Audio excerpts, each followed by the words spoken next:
Welcome to podcast 44, and in today's episode, we will talk about crimes, violence among youths in Kakuma. And our first episode today will be under the title, Who is Responsible? Who is responsible for the crimes, for the violence among the youths in Turkana West, in Kakuma Refugee community, to be specific. And I'm your host, Clement, and today I have two special guests in the studio, and I will now invite my guests to introduce themselves. My name is Jimmy Onono. I am an educator. I'm currently working with Amala, and I also have the privilege to coach, and I'm a coach. Lots of experience working with the youth, so I'm so happy to be invited for the show talk today.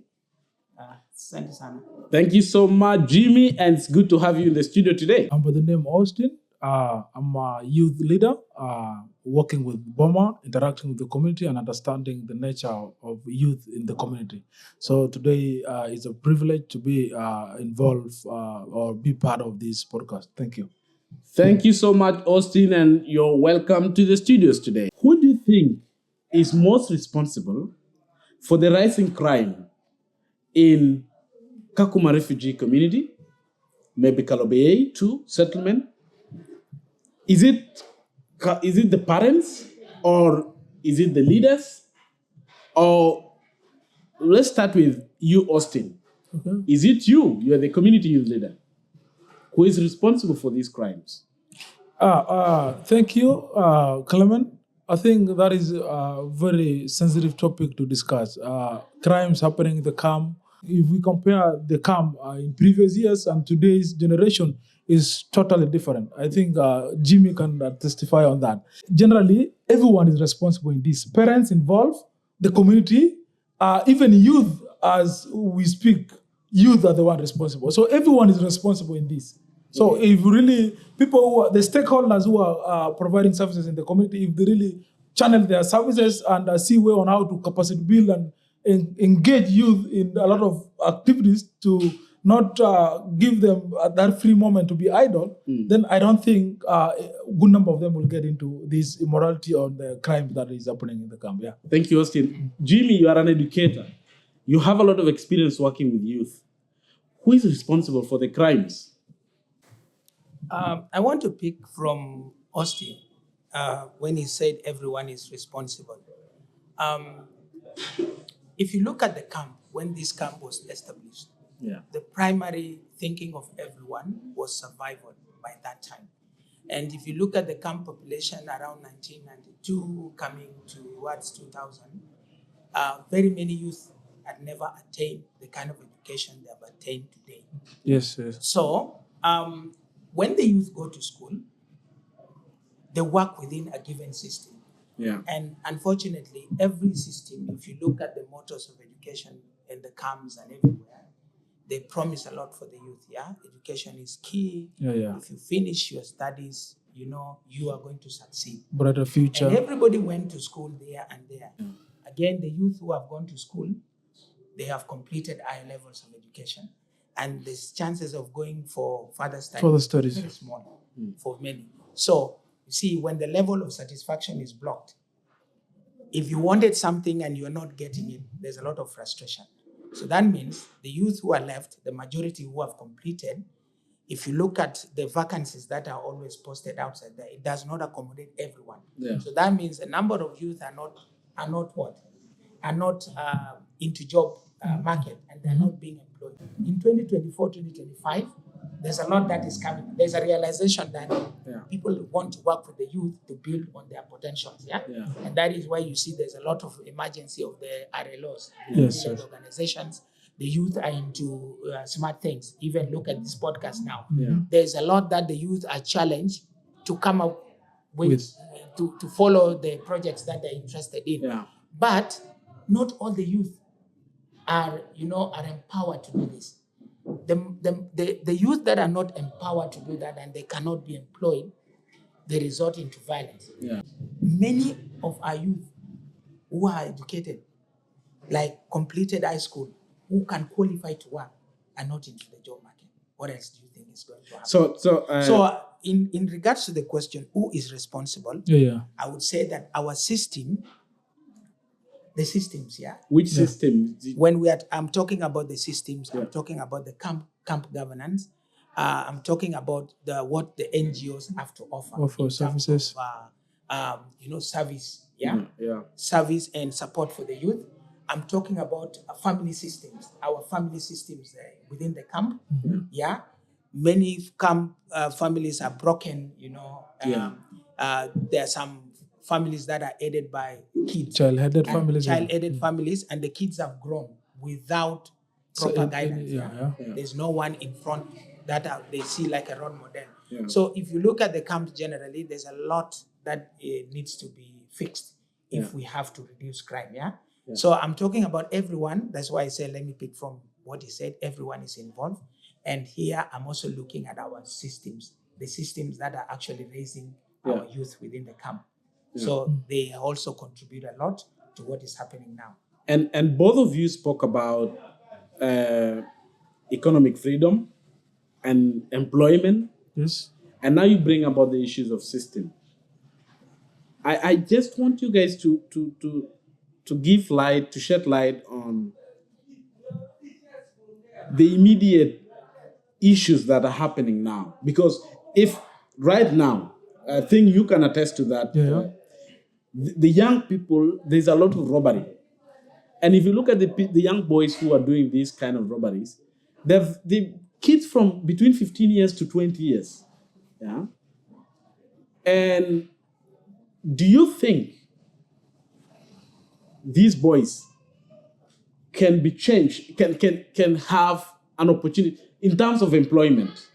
What kind of strategies can we use to at least bring them to be busy or to do things that can engage them and not think about crimes and all this? You also spoke about children, the families that are headed by the children, and broken families. And I will come to that later on. What should be done as an immediate response to engaging these youth who some of them might not have finished even Form 4? Okay. My opinion is, if you look at the boys who are doing the robberies and actually pickpocketing, they're coming from families, and do we have family structures whereby every child is challenged to account for their actions? We don't. Sure. And even if we turn to the police, the best they can get is to be arrested for 2 days and be brought back. Released, because they're still minors. Because they're still minors. So in a way, these boys know that even if they're taken to the police, they're minor is 18 years? Below 18 years. You talked about crime rates of around 15 to 18.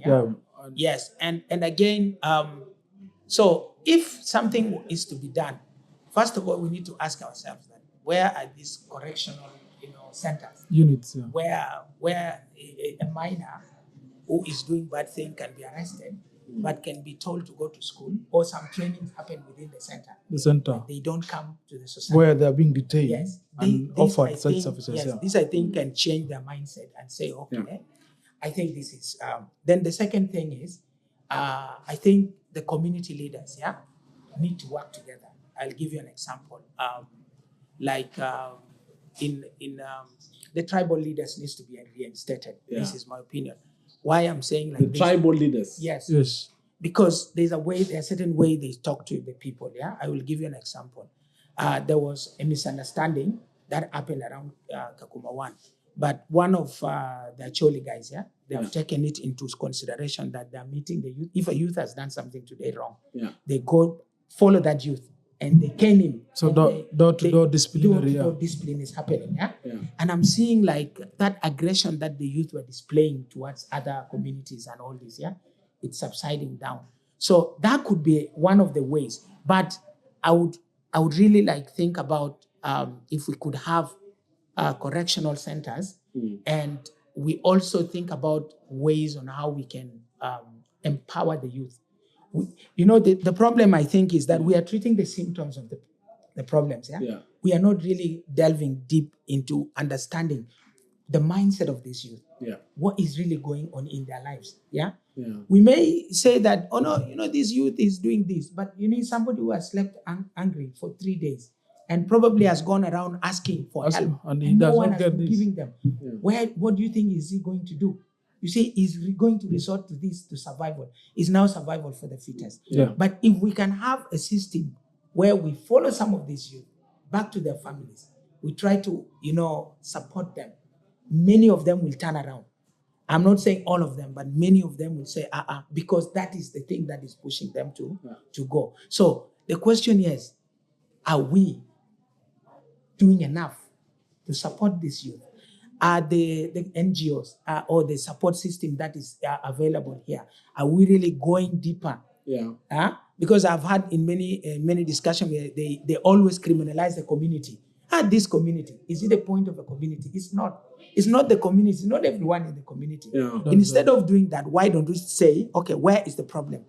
Why are they doing this? Engage the leaders, understand what the leaders say. Talk to these youth, even when you arrest them, Talk to them. Why are you doing what you're doing? Yeah? What is pushing you to do this? The moment we start getting to understand, then we will have a platform to solve the problem, because understanding a problem makes it easier for the community to solve.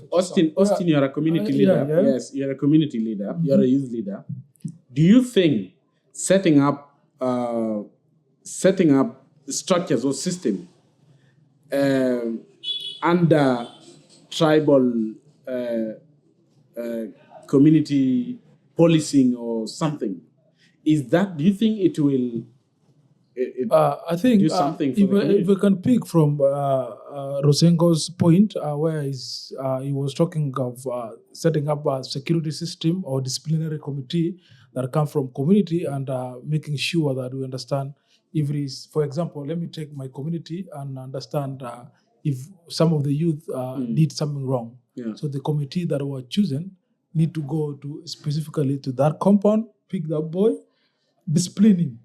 But the challenge comes in where the cooperation from the family, the parents.